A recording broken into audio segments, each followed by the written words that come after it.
பாதைக்கு தீபம், பேதைக்கு வெளிச்சம் உந்தன் வசனமே.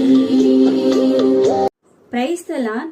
இன்று நாள் தியானத்திற்காக 21 சங்கீதம் 11 வசனம். அவர்கள் உமக்கு விரோதமாய் பொல்லாங்கு நினைத்தார்கள், தீவினையை எத்தனை பண்ணினார்கள், ஒன்றும் வாய்க்காமற் போயிற்று.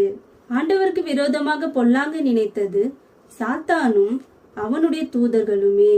அவர்கள் நினைத்த தீவினைகள் வாய்க்காமல் போகும்படி செய்தார். ஆண்டவராகிய இயேசு கிறிஸ்து பூமியில் இருந்தபோது அவரை அழிக்க பொல்லாங்கு தீவினை நினைத்தார்கள், ஒன்றும் வாய்க்காமற் போயிற்று. ஏனெனில் மரித்த ஆண்டவராகிய இயேசு கிறிஸ்து 3ஆம் நாளில் உயிரோடு எழுந்தார். இன்றும் பல நாடுகளில் அவருடைய நாமத்தை, அவருடைய வார்த்தையை அழிக்க முயற்சிக்கிறார்கள். அது அவர்களால் முடியவில்லை. அவர்கள் ஏன் அப்படி செய்கிறார்கள்? ஜனங்கள் ரட்சிக்கப்படுவதை தடுக்க வேண்டும் என்பதுதான் அவர்கள் நோக்கம்.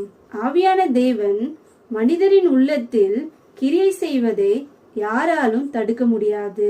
தினம் தினம் ஜனங்கள் ரட்சிக்கப்பட்டு கொண்டே இருக்கிறார்கள். நீங்களும் நானும் ஆண்டவரை விரும்பாத போதே நம்மை ரட்சித்தாரே, மற்றவர்களையும் ரட்சிக்க மாட்டாரா?